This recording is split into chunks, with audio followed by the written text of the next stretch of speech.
Bill and Jalen 2013 NBA Preview.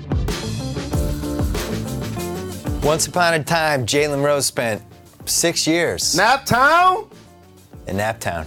He was coached by the one, the only. Lawrence Joe Bird, a.k.a. Larry Legend. And now the Pacers are coming off an Eastern Conference Finals appearance. Game 7. Came very close to making the finals. Larry Legend is the man, and he's back with the team. Larry Legend is now back. Yes. And that brings us to the fan base mindset. Game 4, 1998. Nice. Watch out, MJ. Miller time. He pushed off. Randy Brown underneath the rim, walking away from the bench. Like I told y'all should have put me in.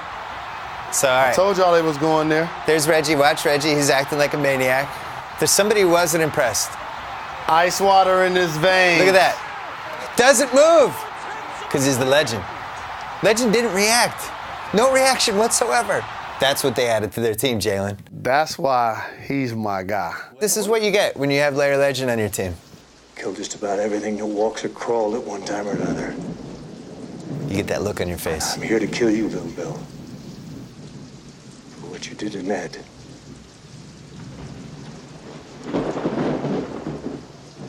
You boys better move away.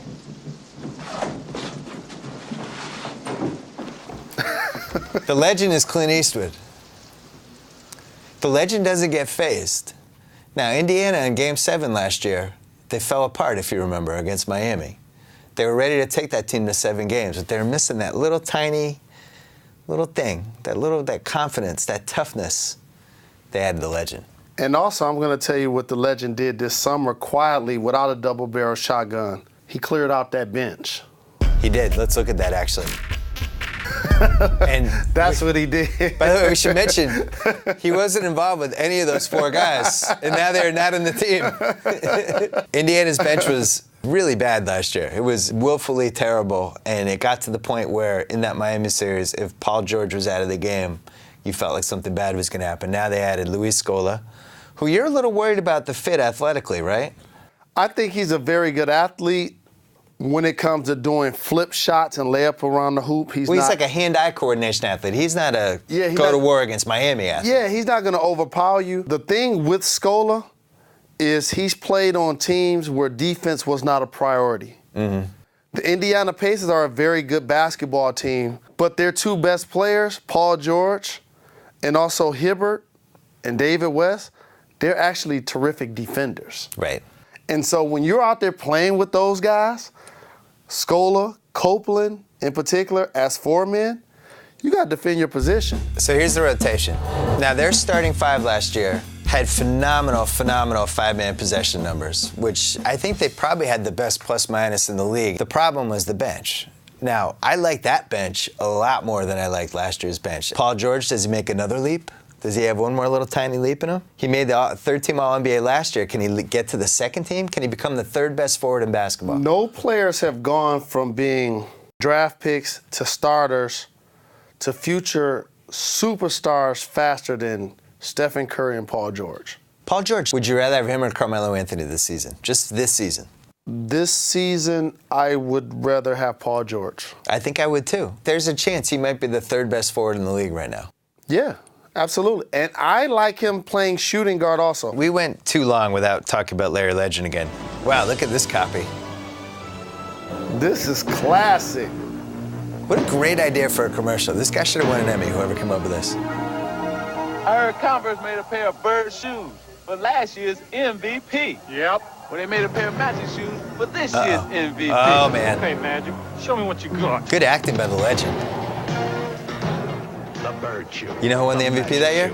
I walked away with the MVP. Good job, Hall of Fame mogul. Good acting, mogul. You know who won the MVP that year? Legend. The legend decided to put up 60 on the Hawks that same season. Uh-oh. Oh. Just like on Monopoly. Legend's getting hot. Prime real estate. Legend's getting hot. If you notice, he catches it in the same areas on both sides of the floor.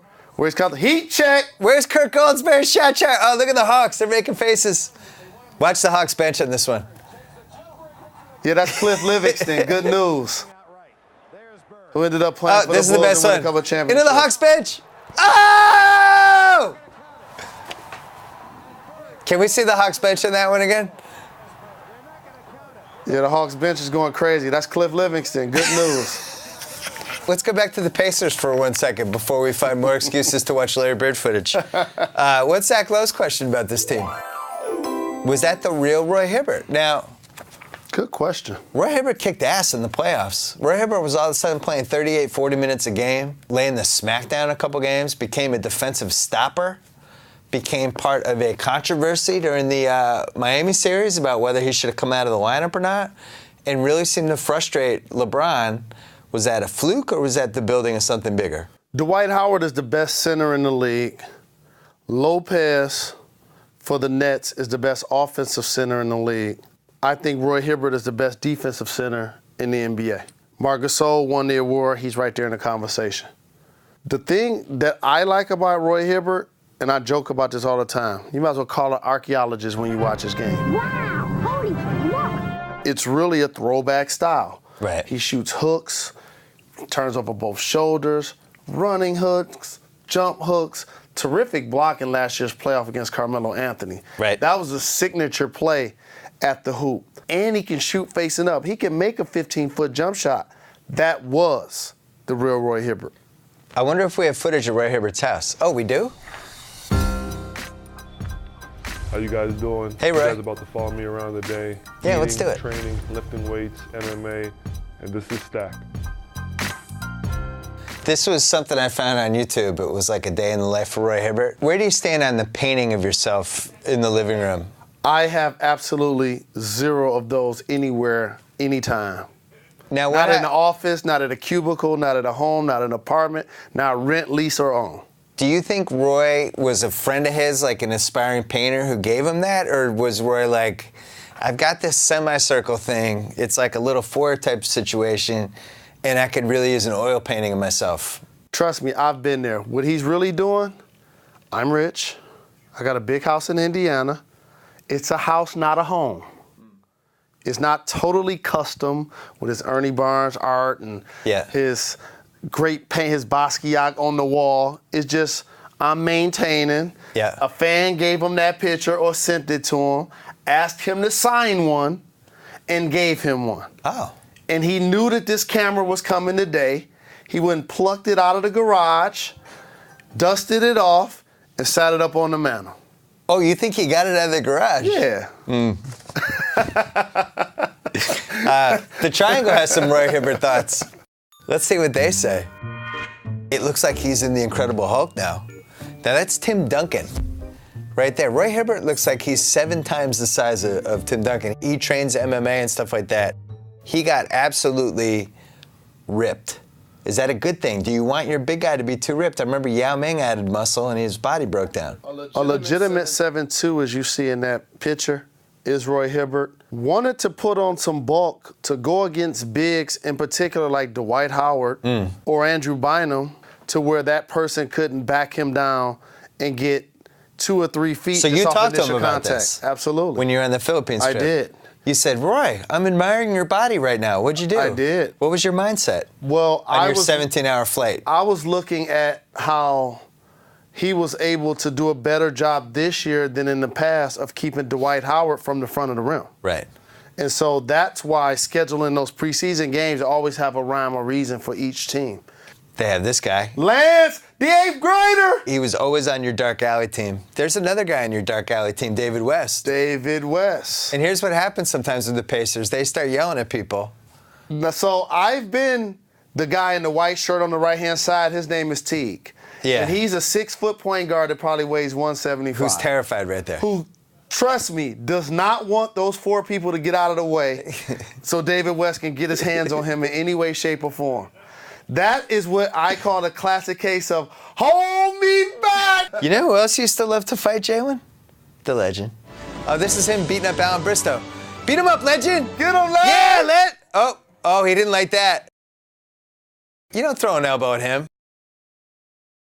Now, El Capitan been in with Bruce Lee. Look at this. He's trying to kick Mark Ivoroni's ass right here. Look at Ivoroni standing. Look at the Boston Strangler, Andrew Toney. Oh, he didn't like this at all. Yeah, he's going to punch Lambeer in the face a couple times. Bad boy. face. Oh, watch this. Hey, Coop, why don't you have a seat? Get out of there. Get out of my way. This is the best. Game 5. I'm not shaking your hand, Bill Lambier. Go away. Larry is smart enough to know, why am I going to shake this dude's hand when he about to hard foul me in 3 minutes? Right. Get out of my face. Right. And he will be telling the Pacers that, too. And I like that. My goodness, who picked out that shirt for Clairvoyant Bill? Man.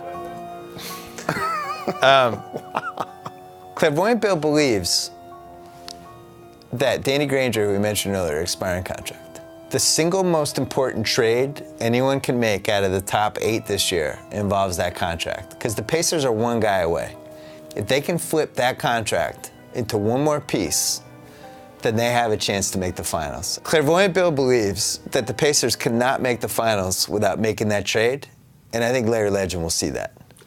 I agree with Clairvoyant Bill, but for different reasons.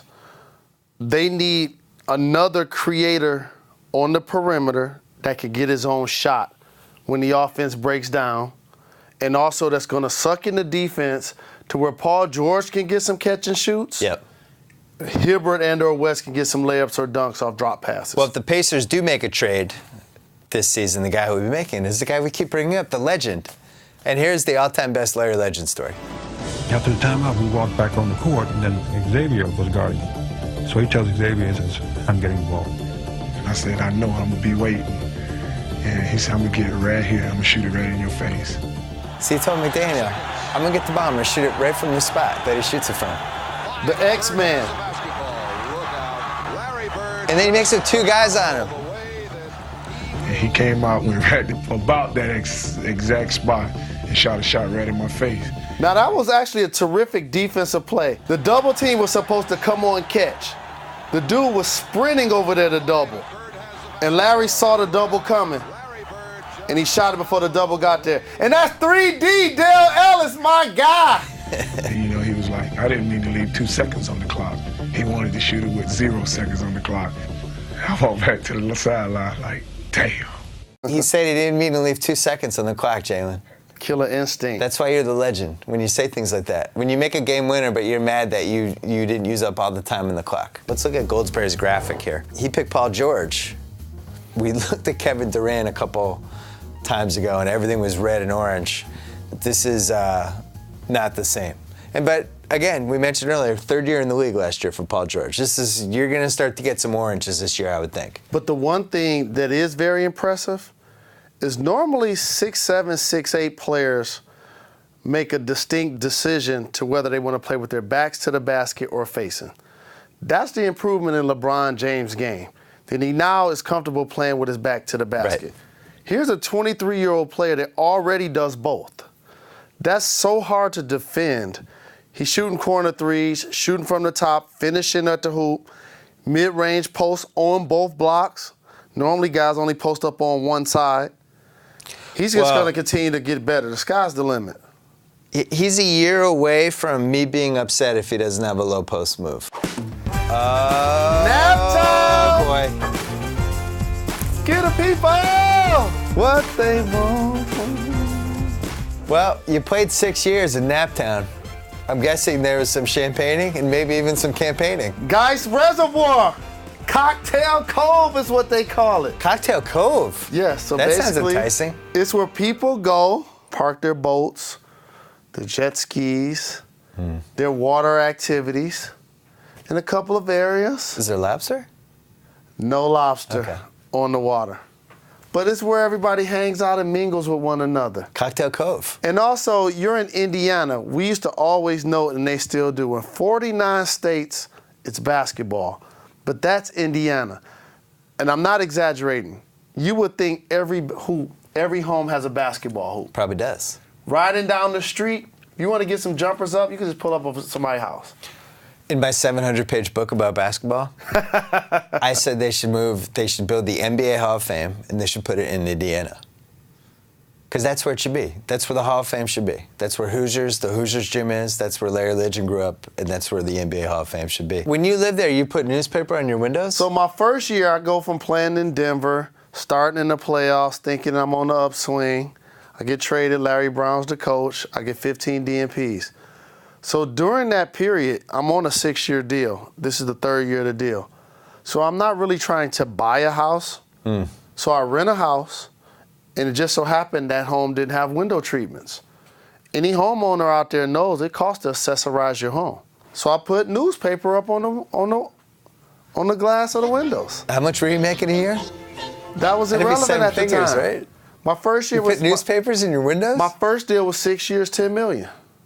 That seems like enough to buy windows. I still owned a home in Denver. What did girls say when they thought they were going to meet an NBA player and then they come back and your house has newspaper in the windows? With all due respect, by the time you make it back to my house, that's irrelevant.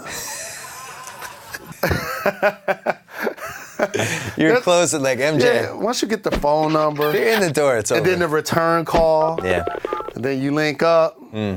Set up a date, you do a little dinner, you may do a movie. But do you think it's easier to meet a girl now, or was it easier to meet a girl in 2000? When you're in the league, it's always easy. It's always easy. Yeah. But also, in the 90s, we didn't have what's considered socialites. Yeah. That was the microwave generation. You talk about Kim Kardashian? I mean, that was the oven generation. What is the microwave generation? What does that mean? The microwave is Basketball Wives, Who Wants to Marry a Millionaire, instant celebrity without talent. Yeah. That's called a socialite. Yeah, you didn't marry any of those people. No, you couldn't deal with that. You knew. You were smart. In the 90s, they didn't exist.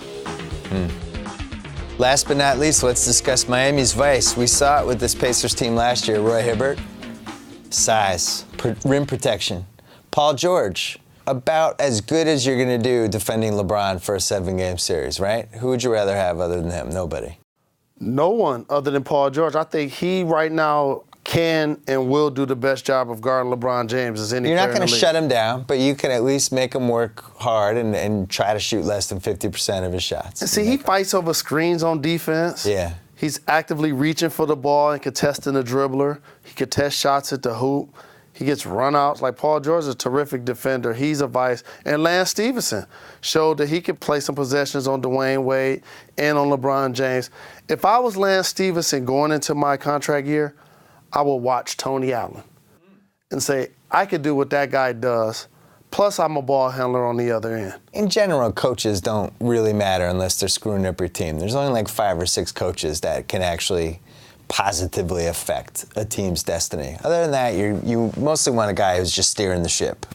And sometimes those guys can steer the ship into an iceberg, and that's when they get fired. I think Frank Vogel is one of the 5 or 6 best coaches. He is. I think that's a real asset for them. They smartly signed him to an extension last season, and it paid off. Frank Vogel, and I agree with you, is one of the top coaches in the league, and he is going to be able to match wits with the top coaches in late game situations.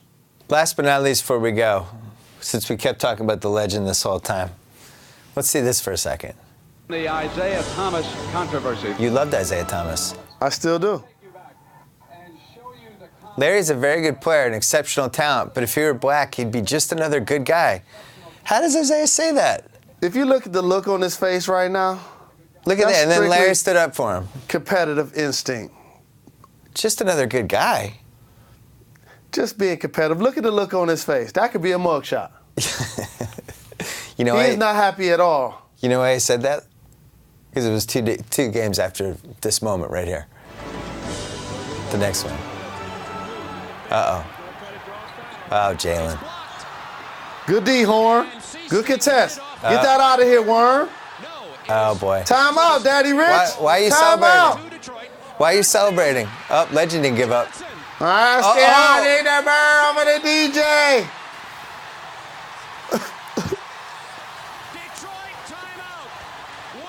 How about this?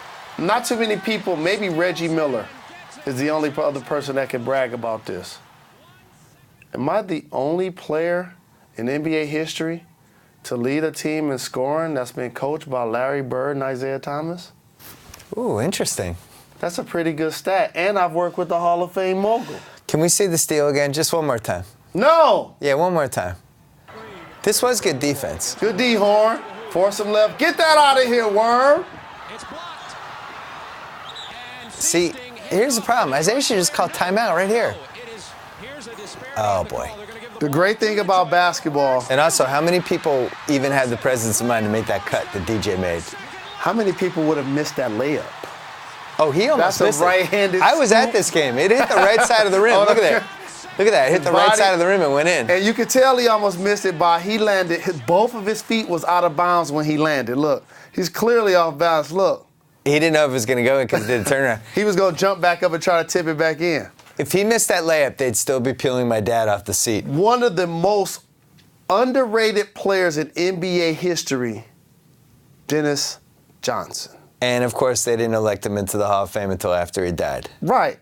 And that's great just job, Hall of Fame. That's going to remind. That's what Michigan going to do with the Fab Five. Yeah.